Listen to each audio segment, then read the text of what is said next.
Welcome to Solar, seputar obrolan pilar, podcast by Alfa Lokal Chapter, Universitas Diponegoro, and happy listening. Halo semua, selamat datang kembali di podcast Solar. seputar obrolan pilar. Perkenalkan, nama aku Favian dan di sini ada partner aku. Halo, aku Intan. Nah, pada podcast kali ini kita bakal ngebahas topik yang pasti udah ditanya-tanyain banget dari teman-teman podcast Solar semua. Kira-kira kita bakal bahas apa nih? Nah, jadi di podcast Solar episode 7 kali ini kita bakal ngebahas tentang post bachelor's life. Nah, pasti kalian langsung bertanya-tanya kan, bagaimana kehidupan setelah menjadi mahasiswa? Lebih baik S2 dulu atau langsung cari kerja? Nah, sebelum kita bahas tentang post bachelor's life ini, kita nggak cuma berdua aja nih. Kita ada bintang tamunya nih. Kenalin dulu, Fabian. Ya, kita teman-teman podcast Solar pasti udah gak sabar nih mau ketemu sama pembicara kita nih, alumni kesayangan kita. Kita perkenalkan dulu nih. Halo Bang Rido. Halo Bang Rido. Halo semua. Gimana kabarnya Bang hari ini Bang? Alhamdulillah baik guys. Mungkin bisa kenal dulu nih sama pendengar podcast Solar. Nama aku Rido Alfaiz, angkatan 2017. Dulu kalau aku di Alsa itu sebagai manajer Law Development Division, dan sekarang aku masih bekerja di kantor hukum. Mungkin itu aja sih. Sebelumnya kita mau bilang makasih ke Bang Rido udah meluangkan waktunya dan menyempatkan diri Bang Rido buat ngobrol-ngobrol bareng kita nih. Nah, Bang Rido akhir-akhir ini ada kesibukan apa aja sih? Akhir ini mungkin aku cuman kesibukannya untuk di kantor hukum dan ya sebatas lawyering untuk saat ini. Wih, lawyering Bang. Itu gimana tuh Bang? Biasa itu kerjaan tuh ngapain sih Bang biasanya? Kalau kita ya lebih fokus ke urusan klien, untuk mendampingi klien di persidangan ataupun di luar sidang, dan mungkin untuk mengurusi urusan hukum korporasi, lebih ke situ sih. Oke Bang, mungkin kita bisa masuk aja nih ya ke inti obrolan kita nih. Soalnya aku udah nyiapin pertanyaan-pertanyaan yang pasti dibingungin sama pendengar podcast Solar. Mungkin aku mau nanya nih, kan Bang Rido udah pernah melewati perkuliahan dan sekarang udah terjun nih ke lapangan pekerjaan nih, yang lawyering loh, itu keren banget sih. Itu kira-kira sih ada pressure gak sih Bang dari kedua hal itu yang paling kerasa banget di Bang Rido? Mungkin kalau pressure jelas beda ya, Favian dan Intan. Karena kalau di dunia kerja kita jelas untuk targetnya itu apa, yaitu untuk mendampingi klien dan mungkin bisa untuk menyelesaikan perkara ataupun untuk memberikan masalah. Nah, tapi sedangkan untuk mahasiswa mungkin kita pressure-nya adalah menggapai ilmu yang banyak ataupun nilai yang tinggi lah. Dan itu menurutku itu jelas beda, karena yang satu nothing tulus dan yang satu itu harus benar-benar tercapai. Jelas pressure-nya lebih tinggi kalau dibandingkan ya. Mungkin yang perlu ditanamkan adalah ketika kita di dunia kerja itu harus benar-benar target oriented, dan pressure-nya ada di situ. Targetnya harus terpenuhi dan benar-benar optimal. Mungkin itu yang sangat dibedakan sih ketika kita mahasiswa di dunia kerja. Itu berbeda banget ya perkuliahan sama pekerjaan. Mungkin kalau boleh tahu nih Bang, pas dulu zaman kuliah nih, kan pressure-nya tuh beda nih sama pekerjaan. Betul. Kira-kira pada saat itu pressure yang paling kepikiran banget itu apa sih Bang kira-kira? Mungkin ini ya, pressure kalau pas mahasiswa itu IPK jelek mungkin. Paling jelek berapa tuh Bang? Apa? Paling jelek berapa tuh? Jangan sebut nilai. Nanti mungkin kayak menyinggung teman-teman lain kan, jangan. Oke. Ya udah, mungkin aku ada pertanyaan lagi nih. Kan kita membahas post bachelor life nih. Kan nggak semua orang mau langsung lagi kerja. Ada yang mungkin mau ambil S2. Nah, kira-kira kalau dari Bang Rido sendiri nih, sebenarnya lebih baik mana sih? Langsung masuk ke pekerjaan aja atau menyiapkan S2 dulu, atau gimana tuh enaknya? Kalau dari menurut Bang Rido sendiri? Mungkin ini dari menurutku ya. Dan tapi dikembalikan lagi ke preferensi orang-orang, punya tujuan masing-masing, punya sikonnya masing-masing. Tapi kalau menurutku pribadi, dengan menyesuaikan keadaanku sekarang, aku lebih prefer untuk langsung masuk ke dunia kerja terlebih dahulu. Karena kebutuhan sekarang, aku pengen gain some experience, benar-benar experience yang lebih di dunia kerja, pengenalan networking yang lebih luas, dan juga menurutku ada beberapa kebutuhan yang aku harus mandiri. Dan itu bisa didapatkan ketika aku di dunia kerja. Ketika aku langsung masuk ke S2, mungkin aku tidak akan seperti itu, karena di S2 itu akan lebih fokusnya belajar ya teman-teman. belajar, dan mungkin networking bisa dapat. Tapi networking yang aku maksud ini adalah benar-benar di dunia profesional, lebih ke commercial matters lah di situ. Maka dari itu aku lebih memilih di dunia kerja terlebih dahulu dan memilih nanti S2-nya ketika dari diriku sendiri, gitu sih. Mungkin ada rencana mau S2 mungkin Bang? Ada, tapi let's see lah. Oke. Beberapa tahun ke depan. Nah, berhubung kita ngomongin tentang pekerjaan nih Bang, seperti pengalaman Bang Rido dalam berorganisasi nih. Dulu kan Bang Rido ikut ALSA ya? Iya, betul. Ikut ALSA. Nah, menurut Bang Rido tuh berorganisasi penting nggak sih?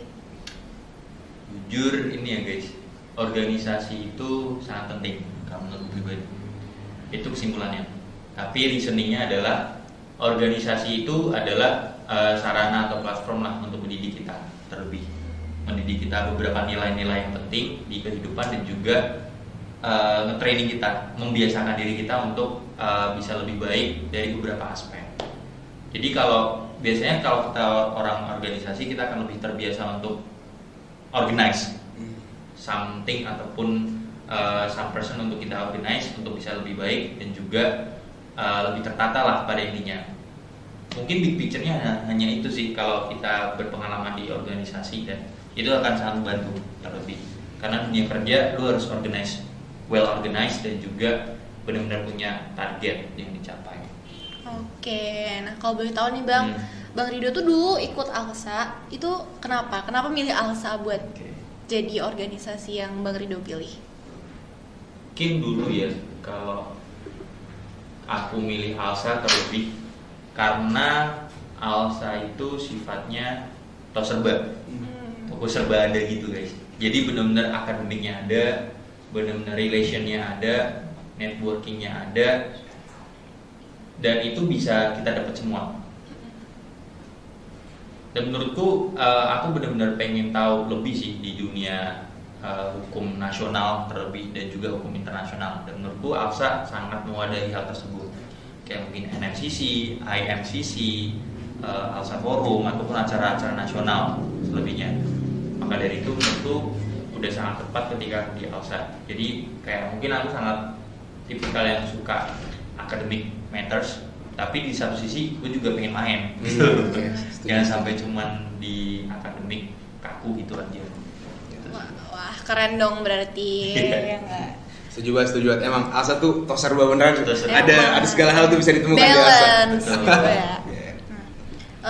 Kalau sekarang kan banyak nih Bang mahasiswa yang lebih mementingkan IPK tinggi daripada pengalaman berorganisasi. Nah, menurut Bang Rido, lebih penting mana sih IPK tinggi atau pengalaman berorganisasi?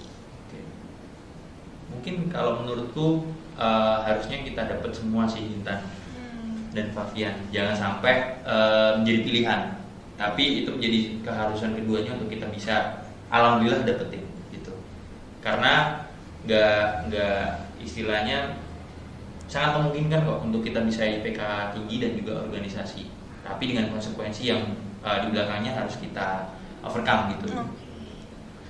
Otomatis kalau kita mau IPK tinggi, kita harus belajar lebih dan kemauan lebih, dan kalau organisasi ya kita harus benar-benar bisa atur manajemen emosi dan juga manajemen waktunya untuk dibarengi dengan IPK yang tinggi tadi. Mau nggak mau harus konsekuensi teman-teman, bisa didapat semua. Oh gitu ya. Nah, masih tentang pekerjaan nih Bang Rido ya. Kan sekarang tuh dalam proses rekrutmen pekerjaan banyak nih yang prosesnya lama, terus gak jarang juga kan ditolak tuh. Nah, menurut Bang Rido biasanya tuh permasalahannya ada di mana Bang? Terus tips dari Bang Rido biar kita cepat dapat kerjaannya tuh bagaimana? Oke, mungkin kalau lama ataupun cepat ya itu tergantung dari ya mungkin fondasi kita di skill ataupun bagaimanapun itu di masalah bisa gue bilang hoki. Karena pun kita kalau skillful tapi kurang networking pasti itu akan kurang bantu. Tapi ketika kita full networking dan skillful, gak terlalu skillful, terkadang orang-orang itu bisa lebih cepat untuk mendapatkan. Itu sih teman-teman. Jadi menurutku yang harus benar-benar dipupuk adalah mungkin lingkungan pertemanan kita, lingkungan networking kita yang bisa well maintenance gitu ke depan. Dan juga pengasahan diri kita. Ketika kita udah punya network dan skillful, itu akan sangat tidak tertolakkan bagi dunia kerja sih untuk menerima kita. Emang network itu penting banget berarti ya. Betul. Jadi kalau cuma skill doang tuh kayak susah kali ya. Susah. Tapi tetap harus dulunya harus bisa dong ya. Skill dan juga network juga harus memumpuni gitu. Ya mungkin kan tadi aku dengar tuh cerita Bang Rido tuh masuk ALSA tuh karena atau serba gitu. Mungkin ada cerita-cerita nggak nih ALSA tuh kayak gimana sih emang pas zamannya Bang Rido? Pas zamanku ya. Flashback bentar. Jadi lucu sih guys, sebenarnya aku masuk ALSA itu di samping pemikiranku yang tadi, itu aku juga gak sengaja sebenarnya. Karena kalau kalian kemarin kan ini ya, kalau nggak salah lagi tenan-tenan dari Mikat gitu ya. Love Fair itu kan. Nah, itu kan ada beberapa UKM segala macam UKM. Itu aku datang di ALSA. Terus aku penasaran ada form apa? Form ALSA dan juga ada form NMCC. Nah, tiba-tiba aku nggak tahu kenapa pengen ngisi semua kan. Ngisi semua, terus aku ngisi NMCC. Tiba-tiba aku dikontak sama senior aku namanya Bang Damar 2015. Nah, dari situ ternyata ada tindak lanjut buat aku ikut NMCC. Nah, long short story, aku ikut NMCC dan setelah NMCC ikut ALSA karena udah mengenal ALSA-nya itu sendiri sih. Dan terlebih ternyata udah cukup nyaman di tempat itu. Kira-kira pas zaman dulu Bang Rido ikut ALSA nih, ada hal yang paling bikin kayak kayaknya harusnya nggak usah ikut ALSA deh, atau kayak ada kayak cerita pas bikin down banget tuh ada nggak sih? Kalau bikin down banget ya, ALSA pas zaman gua tuh mungkin bisa dikatakan cukup menjadi harus menjadi titik balik lah, karena sebelumnya kita coba untuk caranya mengelevate ALSA dari tahun-tahun sebelumnya, dan kita harus katakanlah bisa menghadirkan inovasi lebih. Dan alhamdulillahnya ketika terlebih angkatan 2017 itu berhasil bisa menghadirkan beberapa inovasi lah. Dan kalau untuk titik down paling berat itu di ini ya, mungkin kalau gue pribadi di perhelatan National Mood Cloud Competition, waktu itu hosted by ALSA, LC Undip. Gue sebagai waktu itu di technical game, caranya kayak meetingnya. Jadi itu benar-benar penyelenggaraan acara nasional by angkatan gue dan angkatan bawah-bawah, dan dibantu sama abang kakak juga, yang sangat menurutku in technical sangat rigid dan sangat susah. Dan itu menjadi mungkin titik down karena gue belum pernah melaksanakan se-advance itu acaranya.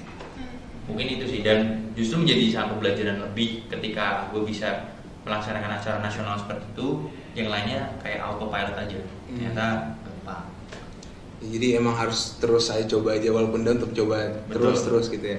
Ini mungkin ya pendengar podcast Solar, tadi kan ada cerita dari Bang Rido tuh, walaupun tetap down, lagi down kita tetap harus coba terus. Nah, mungkin untuk menemani kalian lagi down dan mau coba terus maju, aku ada song recommendation nih Bang, yang biasa aku denger nih kalau aku lagi sedih gitu kan, atau lagi down. Nah, aku tuh lagi suka banget sama Hindia, yang judulnya tuh satu lagu judulnya Secukupnya. Nah, kenapa aku suka ini personally? Soalnya kayak lagunya tuh menggambarkan kehidupan manusia yang lagi kayak tertimpa banyak banget permasalahan hidup, dan dengan lagu ini kayak seperti penyanyi ya bilang kayak ketika lo bersedih, kamu bersedihlah secukupnya gitu. Jadi kayak menenangkan aja buat aku gitu. Mungkin bisa balik ke topik lagi nih ya. Tadi kan kita udah cool down sebentar, kita bisa lanjut lagi. Oke, kita lanjut aja ya Bang Rido. Karena masih ada beberapa pertanyaan nih dari teman-teman semuanya. Nah, dari pembahasan tadi nih, gimana sih cara Bang Rido buat memotivasi diri Bang Rido biar dalam karir Bang Rido gitu? Sebenarnya kalau untuk hal motivasi, menurutku ada beberapa hal. Yang satu itu kita harus tahu benar tujuan utama ataupun main goals, atau mungkin big picture-nya kita tuh melakukan hal ini untuk apa. Jadi kayak lu ngelakuin ini sebenarnya untuk apa sih gitu. Itu yang pertama. Jadi lu nggak tanpa tujuan, karena ketika lu tanpa tujuan lu pasti kayak akan prokrastinasi, lu akan nggak melakukan hal itu dengan baik, akan lu tunda terus. Itu sih yang pertama. Terus yang kedua itu yang bisa gue tanamkan adalah lu paham untuk durasi lu ngelakuin hal ini tuh sampai kapan. Jangan sampai terlalu lama ataupun kurang gitu. Under time dan overtime. Karena ketika lu overtime lu bakal capek dan under time lu bakal gak dapet apa-apa waktu, dan juga lu tahu garis finishnya di mana ataupun sampai mana garis finishnya untuk melakukan hal itu. Jadi ketika kita udah tahu garis finish kita bisa untuk tahu kapan kita harus selesai dan kita bisa melakukan hal yang lebih lagi gitu sih. Jadi 3 hal itu yang bisa ditanamkan untuk kita termotivasi untuk melakukan hal yang kita suka gitu. Mungkin aku ada pertanyaan nih Bang. Pada saat kita bingung nih milih pilihan nanti lanjut mana setelah perkuliahan, kan ada 2 sebenarnya kan, lanjut kuliah lagi S2 atau langsung pekerjaan. Nah, kira-kira sebenarnya kalau misalnya kan kalau pekerja langsung bekerja aja gitu. Tapi kalau S2 kira-kira tuh orang-orang yang memilih untuk masuk S2 dulu itu biasanya mereka tuh mau ngejar apa sih, mau masuk karir apa, mau terjun karir apa tuh kira-kira dari teman-teman Bang Rido atau ya dari sekitar Bang Rido tuh kayak gimana sih sebenarnya? Siap.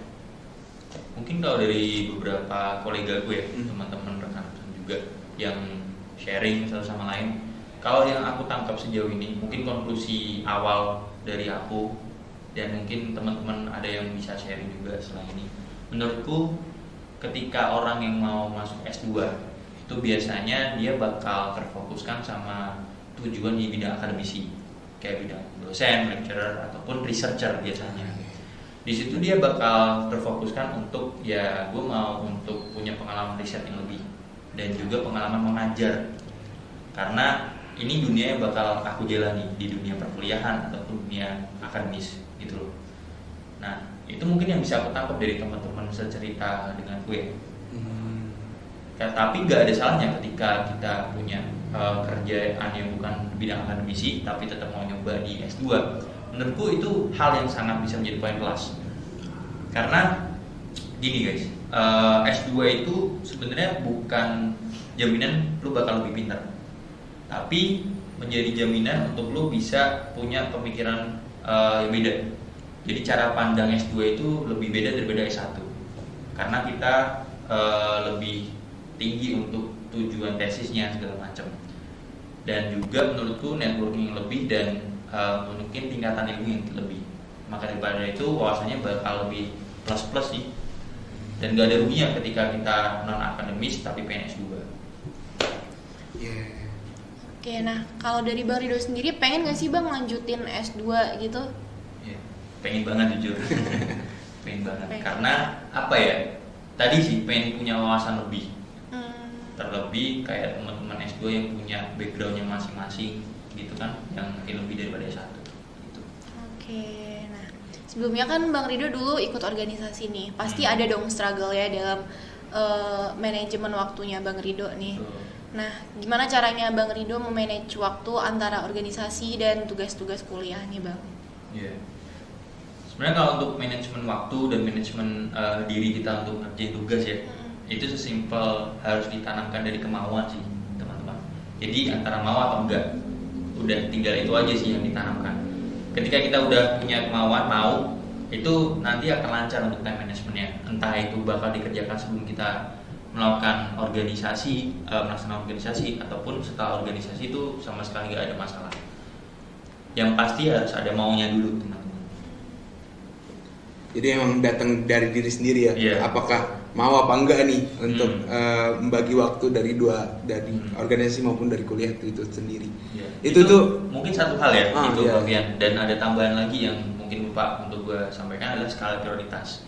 Skala prioritas untuk kita mau sehingga time managementnya nanti lancar, alsa ataupun kuliah ataupun sama orang tua, keluarga dan lain-lain. Jadi silakan teman-teman tempatkan skala prioritasnya gimana. Jadi kalian bisa tahu lebih dalam sih mau nanti gimana ngerjain tugasnya dan organisasinya. Skala prioritas itu penting sih Bang emangnya. Soalnya dari aku pribadi juga dari ngedengar dari Bang Rido tuh sama keadaannya. Aku juga pada dulu Bang Rido saat kuliah dulu dan aku sekarang tuh lagi sama. Kayak kan sekarang kuliah udah mulai offline nih kan, dari online tiba-tiba langsung offline nih. Dan aku juga aktif di panitiaan di ALSA juga. Memang lagi banyak banget nih beban gitu. Dan skala prioritas memang penting sih, kayak mana sih sebenarnya yang harus kita maju dulu, dan jangan sampai skala prioritas, walaupun skala prioritas di bawah tapi tetap harus bisa tetap maju gitu kan. Iya gitu sih. Mungkin aku ada pertanyaan terakhir nih, dari banyak pertanyaan aku ada pertanyaan penutup. Kira-kira Bang, untuk teman-teman pendengar podcast Solar yang bentar lagi mungkin mau lulus nih, para fresh graduate, kira-kira ada tips dari Bang buat mereka? Tips buat teman-teman fresh graduate di tahun-tahun terakhir ya, dari aku, Via, Favian, dan Intan, itu jangan pernah berpuas diri untuk diri kalian, dan juga kenali diri. Itu 2 saran ataupun advice simple sih untuk kita bisa terapkan di dunia perkuliahan dan juga di dunia yang akan kita hadapi, dunia kerja. Karena ketika kita sudah bisa untuk mengenali diri kita tahu untuk melakukan apa saja, dan kita tahu untuk passion kita itu apa.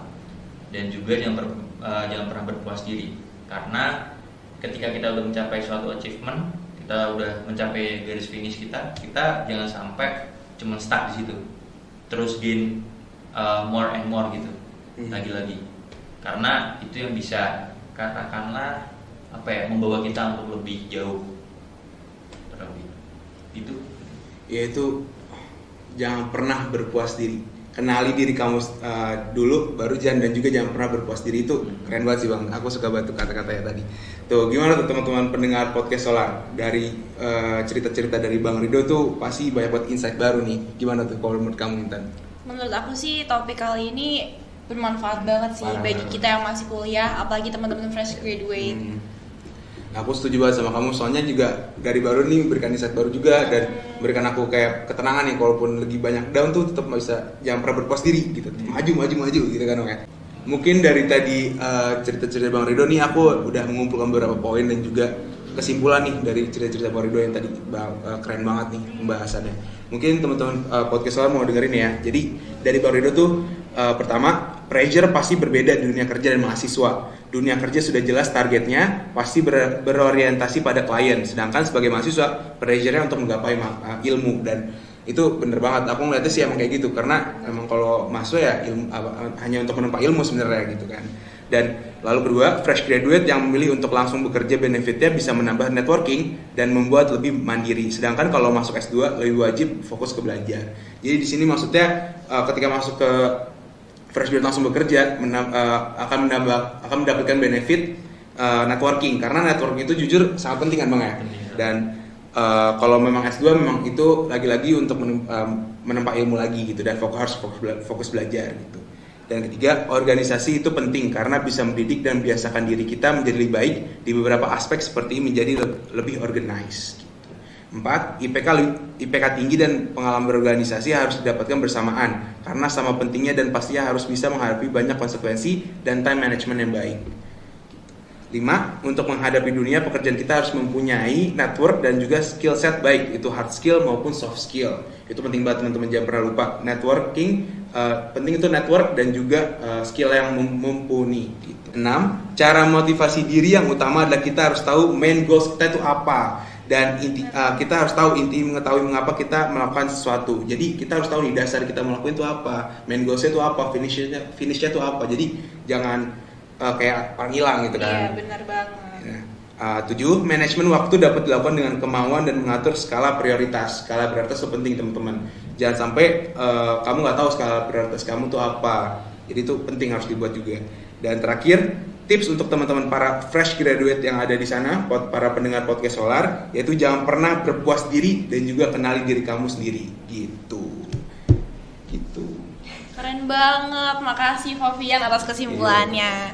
Nah, sebelumnya aku dan Favian memohon maaf sebesar-besarnya ke Bang Rido bila kita ada perkataan yang salah atau kurang berkenan. Sekali lagi kita ngucapin makasih ke Bang Rido karena udah ngeluangin waktunya buat ngobrol-ngobrol sama kita dan memberi topik yang bermanfaat bagi kita dan pendengar podcast ini. Sekali lagi aku mau terima kasih banyak banget ke Bang Rido udah hadir ke episode 7 podcast Solar dan memberikan banyak insight baru nih buat aku sendiri, Intan maupun para pendengar podcast Solar di sana. Dan mungkin abis ini kita bisa ketemu lagi nih Bang nih. Walaupun Bang Rido nih LDD aku biar, tapi mungkin bisa ketemu nih. Soalnya masih banyak banget nih obrolan, aku masih banyak banget ngobrol sama Bang Rido dan pertanyaan-pertanyaan yang masih pengen aku pribadi tanya ke Bang Rido. Mungkin teman-teman podcast Solar cukup dari aku. Aku Fabian. Dan aku Intan. Sampai bertemu di episode-episode selanjutnya. Prove yourself, develop your quality. In Alsa, always be one.